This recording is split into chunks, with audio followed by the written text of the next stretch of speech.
Welcome back to another edition of the Interlake Sports Now. Happy New Year, everyone, from the Interlake Sports team. Yours truly, Josh Dugan, back at it. I cannot believe 2022 is already in the books, and here we are, starting out 2023. This show, we're going to look at some headlines from the Interlake the last couple weeks to get right back into the action, and some of my favorite moments from the Interlake Sports Now in 2022, as well as what's on the radar for 2023 in the Northwest Montana sports scene. Before we get to all that fun stuff, quick reminder, today's episode is brought to you by Nomad, voted the Flathead's best manufacturer. Nomad is a longtime supporter of the local community and sports scene, celebrating 20 years of building great careers in mission-focused custom vehicles. Nomad, a Montana-based company making a global impact. Visit nomadgcs.com for more info. That's nomadgcs.com for more information. All right, reminder, you can subscribe to the Daily Interlake e-edition to get all your local news right at your fingertips. Check out thedailyinterlake.com for more information. All right, back in the saddle again. There was no show last week with the holidays and all that. We do have a little bit of a light week of prep sports action this week, so we're not going to do a normal show in the sense we won't have our prep players of the week because we had our student athletes on winter break, and right before winter break, there was some weather cancellations. So because of that, no prep players of the week this week. Shout out Hagadone Media Group Montana. We'll get back to that fun stuff next week. First and foremost, I do want to say that storm got pretty nasty. At one point here in the valley, the wind chill was at -50 or worse, so it was a tough one. Definitely, my pipes froze over for a week. I was feeling it. I know everybody was in it together kind of a thing, so I just want to wish everybody the best. Hopefully everybody made through that without anything too crazy going on. And, of course, in a time like that, sports cancellations, sports are secondary to safety. That being said, after a few weeks of being cooped up with bad weather, I am sure these prep athletes are ready to get back out there and compete. Here are the events that were affected. Glacier versus Big Sky Wrestling. This was a dual meet and will be made up later. Columbia Falls Wrestling had a quad meet. They included Eureka and Whitefish that was canceled. Libby at Bonner's Ferry has been canceled. Whitefish versus Hamilton Basketball, boys and girls, was postponed and will be made up January 28th. Libby versus Thompson Falls Basketball was also postponed and will be made up Saturday, January 14th. Okay, let's move into some different headlines. Just wanted to mention that crazy weather and wish everybody the best because it was a roller coaster ride for me, that's for sure. But hey, like I said, everybody's in it together. Wishing the best from the Sports Now team here. All right, the Shrine Game. So this is next up on the headlines. We did have the rosters announced for the 76th annual East-West Shrine Game. They were released on Christmas. And the Flathead and Mission Valleys were both well represented. We will go over some of our local area athletes who made the cut. So from Whitefish, you had guard Kai Nash, cornerback Finn Ridgway, and defensive tackle Montana Cohenair. They were all named to that 40-man roster. Also making the roster from the local area, defensive end Nick Walker and cornerback Isaac Epperly of Big Fork, as well as inside linebacker Cy Stevenson of Libby. Bryce Humphrey of 8-man state runner-up Mission was among the 6 West receivers selected. Mission also had Canyon Sargent, picked for outside linebacker. A lot of area athletes making the cut. Awesome to see. AA champion Helena Capital did put 5 players on the roster, including running back Tom Carter and tight end Hayden O'Pitts. As far as the West quarterbacks, Jarrett Wilson of Polson made the cut, and Patrick Duchian, 2-time state champion from Florence, who is Montana State bound, also is on the roster for the West. So, lot of area athletes here. Glacier standouts Gage Sliter and Jackson Henley were named as alternates, same difference, as were Columbia Falls athletes Brandon Roll and Justin Windauer. Big Fort's Ethan Rodriguez and Bryce Gilliard were also named as alternates, as well as Polson's Trent Wilson. All right, shout out all those Shrine Game athletes. Football season was awesome. That Shrine Game will be a lot of fun. One last little taste of football for until next season. So awesome to see all these kids getting one more last crack at it here on the gridiron and prep Montana football before they go off to college or wrap up their career. Awesome stuff. Definitely very special to be playing in a game like that. Speaking of that, Glacier QB Gage Sliter we mentioned and Cy Stevenson of Libby who we mentioned, that's our next headline. These two just signed offers with the Grizz recently. We're going to take a moment to talk about that. So, Gage Sliter of Glacier and Cy Stevenson of Libby officially signed with the Grizz. Stevenson a Libby Lager product, is one of just 3 Montanans to rush for 1,300 yards or more this past fall. He is going to play linebacker for the Grizz. I had the opportunity to watch Stevenson rack up 337 rushing yards versus Whitefish this year, and I had said to my peers here at the Interlake, he's one of those kids who, he was the biggest kid on the field, he was probably the fastest kid on the field, so that says everything you need to know. Great athlete. Here's a quote from Coach Bobby Houck of the Grizz. Cy has great frame. He played a lot of positions in high school, like a lot of smaller school guys do, but he was terrific in our camp this summer. That's a reoccurring theme with a lot of these guys. We see him in camp, they do a nice job and end up on our team. And Cy placed himself in front of a lot of guys in terms of recruiting. Sliter, out of Glacier High, is only one of 2 quarterbacks in this early signing class. Houck said this of Sliter: Gage is a guy who grew up around our program. We've been watching him at our summer camps for years, and he's really developed into a fine player. He's a guy that's going to come in and provide depth at the quarterback position.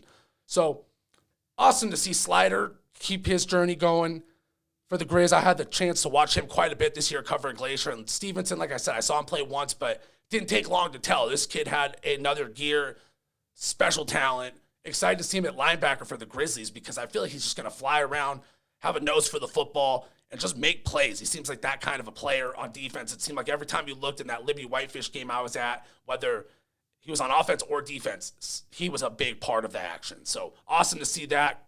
Congrats to those area athletes carrying out their football dreams, and hey, wishing them the best of the luck at the next level. Okay, sticking with the prep sports news. This one's from our friends at the Hungry Horse News.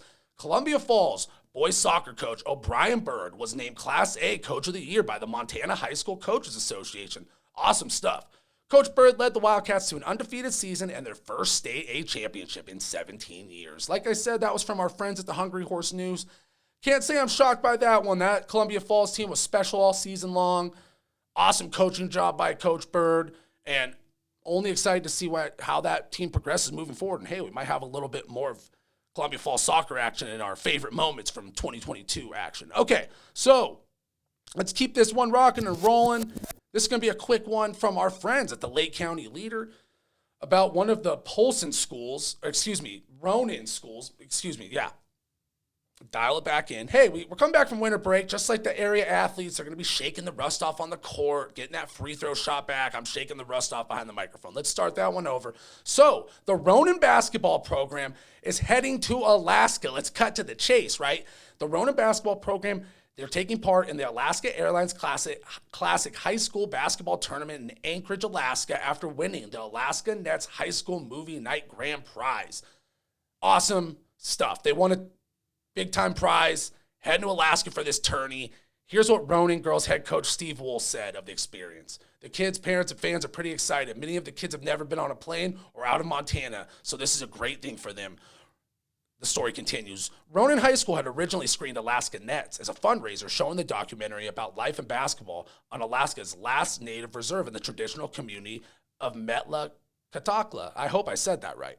If not, my apologies. It's a recurring theme on this show, me botching names, but it happens to the best of us. The school had dinner night to go along with the film, and there was a good turnout. Organizers realized there was a hoops contest that could be entered as well and decided to compete.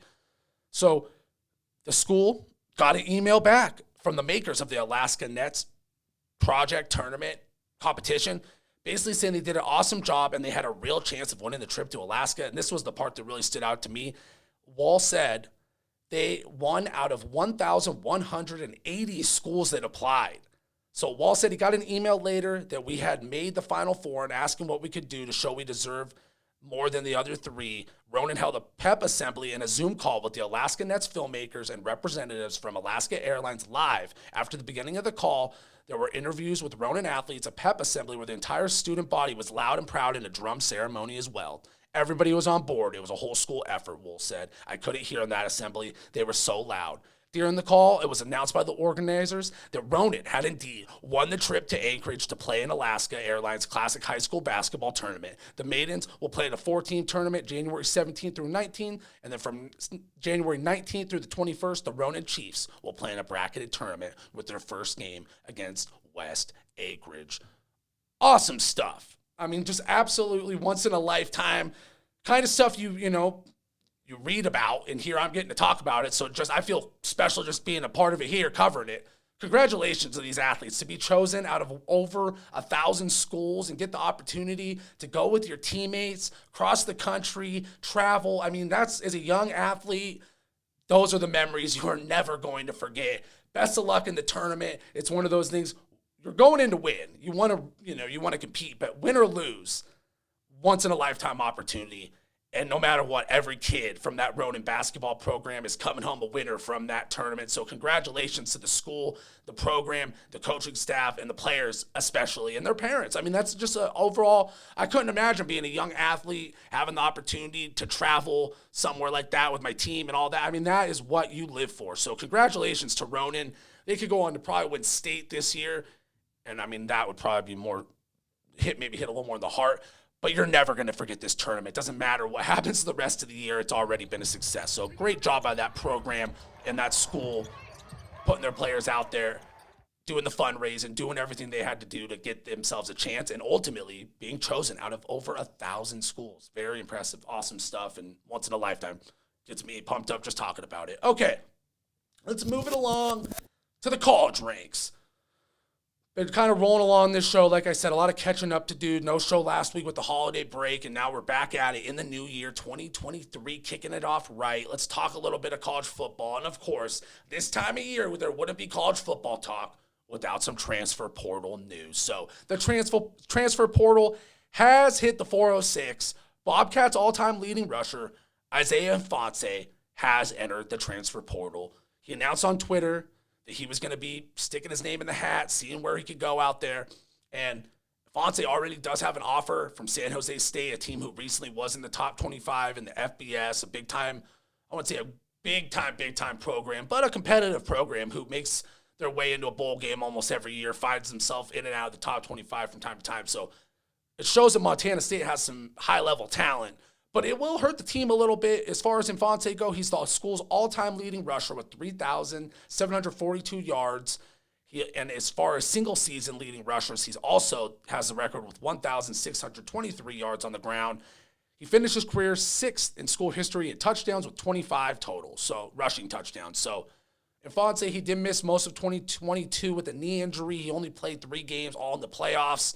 Picked up right where he left off, played great in the playoffs. So I do think Montana State will be prepared to go on without him, whereas if they were coming off a year where he was the bell cow back, he was out most of the season, they had a lethal running attack, they'll be okay. But it's still a tough one because he's such a legacy type of player. But, hey, you're rooting for the kid. You wish him nothing but the best, and you hope that on his next step of the journey, maybe he accomplishes whatever he's trying to do, in the sense maybe he's trying to have that opportunity to go to the league, and he thinks playing at a bigger school against some higher FBS competition might give him that. Can't knock it. So if Fonse did have this to say of his time with the Bobcats, I'd like to thank Montana State University and Coach Vegan for pushing me to become a better player in person every day. To Bobcat Nation, thank you for the support throughout the years. It has been nothing short of amazing. You guys have always been supportive of the program in any ways you could. And with that being said, after some conversations with my family and mentors, I have decided to enter my name in the transfer portal for my last year of eligibility. So we'll keep an eye out where Fonse ends up. Epic career for him with the Bobcats. And like I said, I can't help but root for the kid moving forward and wish him nothing but the best. Hopefully he can find somewhere that he can get some playing time, because in his last year of eligibility, that would be my biggest thing. Hey, just find a fit that's best for you and run with it. As far as the Bobcats and the transfer portal, that was not the only place they were affected. Special teams is going to take a hit with kicker Blake Glesner joining Fonse in the transfer portal. Glesner was clutch this year. He hit multiple big kicks down the stretch for the Bobcats. That's going to be some big shoes to fill. It's rare that you would go, it's going to be harder to replace the kicker than the running back, but they have so many pieces in the offense. You know somebody's going to step up despite Fonse's consistency. You're going to miss that. Glesner, though, a kicker at the college ranks, let's be real, it's a bit of a crapshoot. You never know what you're going to get until a guy finds that groove and gets the confidence. Glesner had that groove. He had the confidence. So it's going to be some big shoes to fill for the Bobcats. We'll see where Glesner ends up. As far as the Grizz, they were also affected by the transfer portal, with potential starter and this year's backup quarterback, Daniel Britt, taking his talents elsewhere. It leaves a void at QB for the Grizz. They right now on the roster have Chris Brown from Bozeman, Caden Hua of Helena High, and A.J. Abbott, a transfer from Texas, who was originally a member of the Oregon Ducks. So You got the 2 Montana kids and the Oregon Duck transfer. We'll see what happens. I can't help but think maybe the kid with the Oregon background, who knows, maybe something was going on there. He could have some talent. You're playing for the Ducks, top 10 school perennially. And then, hey, these 2 Montana kids are going to leave it all on the line playing for their home state. So there is some talent in the QB room. They have Gage Sliter joining the class and another early freshman signee. We'll see if Grizz get active in the transfer portal. We'll talk about that a little bit later. All right. I do want to give a quick shout out to our friends at Nomad, and here's a message from the team at Nomad. At Nomad, the key to our success has always been the amazing talent and experience of our team. Based in one of the most beautiful places on earth, our Kalispell, Montana headquarters is home to some of the most skilled engineers, integrators, software developers, welders, electricians, carpenters, mechanics, and professional staff in the market. Our team is dedicated to working collaboratively with our valued clients to ensure success in every mission. Join our team. Check out the careers page at nomadgcs.com/careers to view current job openings and submit an application. That's nomadgcs.com/careers. So go check that one out. Reminder, you can check out all these headlines online at thedailyinterlake.com or scroll back through the last couple weeks of the Interlake, but definitely online right now would be the most efficient way. Covered a lot of action just now in about 15 minutes. That was a lot of ground to cover, I know, but fun stuff. Now, we covered the recent headlines. Let's take a quick back at my favorite moments from the show in 2022. It's crazy that year is already in the books. Let's just jump right into it. I don't know if we ever got this sport into the video action, but when we were first booting up the podcast and the audio-only version back in September, early October, we were covering this sport. And one of my favorite moments from the show in 2022 was the inaugural season of girls high school flag football in Montana. Had the opportunity to cover it quite a bit. Awesome to watch the local teams compete. Glacier and Flathead, both. Every time I talked to their coaches, all I heard was these athletes are having so much fun. It's such a great opportunity, and they're learning so much all the time. And that's really what it's all about. As a former youth sports coach, somebody who played sports my whole life, I am all about creating as many opportunities for kids and student athletes to get out there, compete, be active as possible. And just one more opportunity. Shout out the Atlanta Falcons, who played a big part in this high school football, flag football venture this year. For those who don't know, the Falcons pretty much picked up the bill for the season, paid for the whole first season. They've had a big part of the sport expanding in Georgia.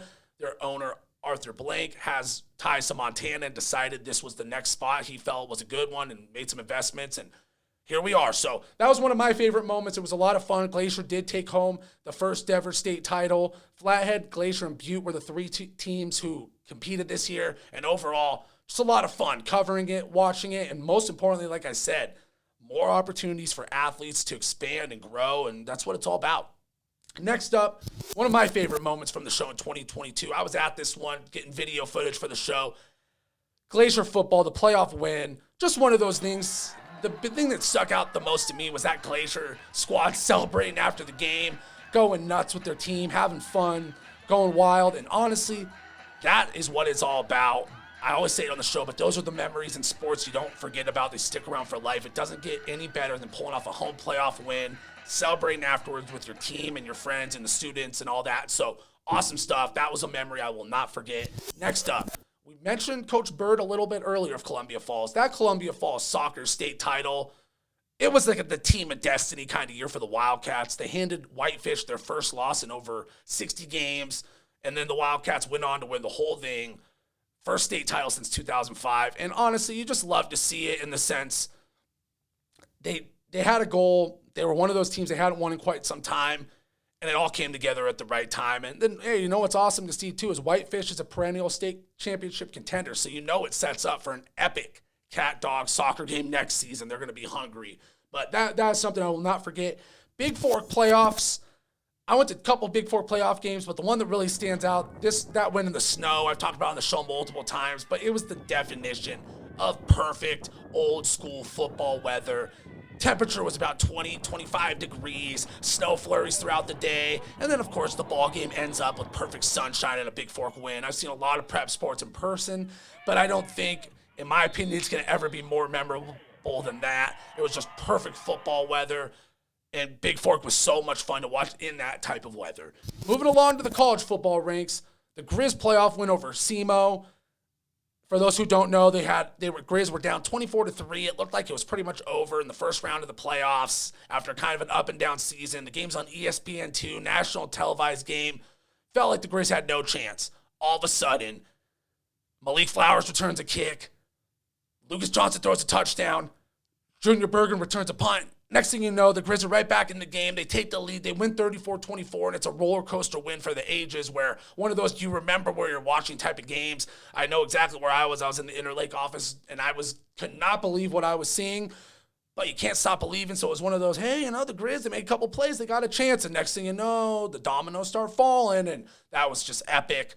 Won't forget that one. Next up, the Bobcats in general, their playoff run this whole season for the Bobcats.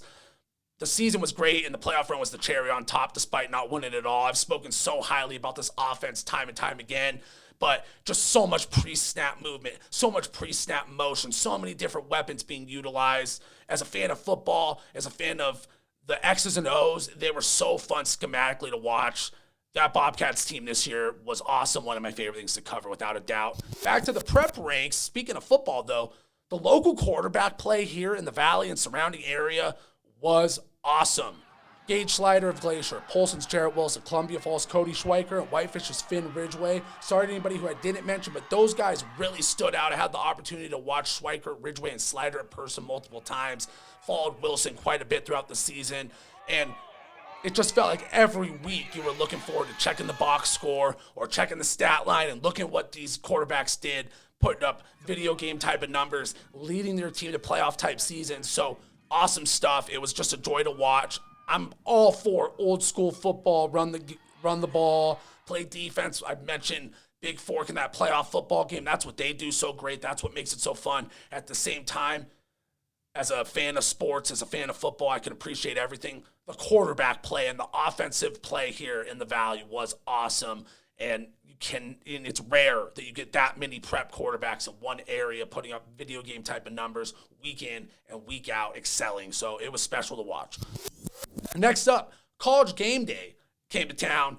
When College Game Day came to Bozeman, it felt like kind of the tip of the iceberg, the pinnacle of this Bobcats Grizz season. Just a special moment for both programs and Montana football fans in general to show how passionate this state is about football. On a national level, people got to see Montana football fans show out. It was freezing cold. It was 7 a.m. The cast of College Game Day and all the people working on game day were struggling. They were freezing, and Montana fans are in the crowd with their shirt off going nuts. So it was awesome. I mentioned before, you think of Texas, you think of Alabama, you think of these certain states. When you think of diehard football fans, I think Montana's right up there, and it was great for the world to see that because, the fans here are just passionate about the sport. They love their football. There's no denying that. Last up, this is the last one. There's plenty of memories we could have gone down, but I wasn't at this game, but we played on the clip on the show a few times already, and it earned a Prep Player of the Week nod. But Glacier's Ty McDonald hit that game-winning buzzer beater recently. Basketball season just tipped off, and this was kind of that first, welcome to the season, hoops is here moment for me. I love basketball, big-time basketball guy. Might have hit a buzzer beater in my day, one of those memories you don't forget, best feelings in the world. So, hey, anytime we get a buzzer beater, game-winning shot on this show, I'm going to be all for it. Nothing like that clutch shot and then afterwards celebrating with your teammates. Those are the things you live for as an athlete. So definitely one of my favorite moments, Glacier's Ty McDonald hitting that game-winning three. So a couple things on the radar for the Northwest Montana sports scene for 2023, and then we'll wrap this bad boy up. Pretty much a quick show. Dive right back into all the action soon. And then, hey, keep an eye out. We're going to have a Grizz and a Bobcats off-season kind of recruiting, football, catch-up kind of show coming in the works, one for each school. So that'll be something to look forward to. And Big Sky basketball is underway. So with that being said, why don't we just start out with something to watch this year? Last year, the Bobcats men and women's teams both made the NCAA tournaments. So now this year, 2023, can the Bobcats or the Grizz on either the men's or the women's side make another run to the NCAA tournament? Can we have some Montana basketball action in March Madness? That would be great. Can't argue that. So I'm rooting for that. Bobcats are playing great basketball, and the Grizz are really starting to put together in the Big Sky. We're going to start really diving into the hoop stuff more that now the football's really wrapped up and we're past all that. So soon enough. But, that's something I'll be keeping an eye out. Can either of the Montana schools make a run back to the NCAA tourney? Next up, can Flathead win a third straight wrestling title? Winning one title is hard, very hard. Winning 2 titles, rare, tough. I mean, doesn't happen often. A three-peat in any sport, at any level, almost impossible. So if they could pull that off with the target on their back of being the top dog in the state, going into every competition knowing we need to perform, the pressure's on us, and we are not satisfied without winning a three-peat, that's a lot of pressure for a prep athlete. So can Flathead do it? I'll be watching that. Kudos to them. I know that they're pushing hard for that, and that is their goal for the season, so we'll keep an eye on that throughout the year. High school baseball makes its debut in the state of Montana this spring, and I am excited to see how our Valley schools do this season. Hopefully the crazy winter we've gotten kind of sets us up for a little bit of a clear spring, because we need to get all this out of here so we can have some baseball action. So hopefully all this weather clears up and baseball is smooth sailing come spring. I'm very excited to see baseball in the state of Montana. You know, and Legion ball is great, and I'm all for that. Babe Ruth leagues, all the different things that are out there, but something about, you know, having the high school jersey having the high school name on the jersey. I mean, it'll add a little fuel. You'll get that cat dog kind of thing. You'll get some crosstown kind of action. It's gonna stir it up a little bit, just fun, you know. And you know, in the summertime, I'm sure these kids will all be playing together on the same travel team, so it'll make it that much more fun. Competing against people who you know well is always fun. So high school baseball is making its debut. We got a couple more things that keep an eye out for on the radar in the Northwest Montana sports scene for 2023. Big Fork is taking the leap to Class A next fall across the board. Big Fork's boys and girls athletics programs are near the top across Class B, so I'm excited to see how they take on the challenge of jumping up a division. Had a lot of fun covering their football team. Their basketball teams are looking great so far. I think they're ready for the challenge. I'm sure that they are going to be excited and ready to meet the challenges ahead. Should be a lot of fun, but it's something worth watching because, hey, it's different. Anytime you're doing something new, making yourself out of your comfort zone, taking on a new challenge, you never know what's going to happen. So kudos to them for taking on the challenge. We'll see how it goes. Next up, talking about the Grizz. We mentioned it. They do have a vacancy at quarterback. Lucas Johnson graduated. Daniel Britt enters the transfer portal. Do the Grizz look, into the transfer portal themselves? Are they going to try to recruit somebody from outside, or do they go all in on one of the guys on the roster now and say, this is your team? It's going to be an open QB competition down the stretch.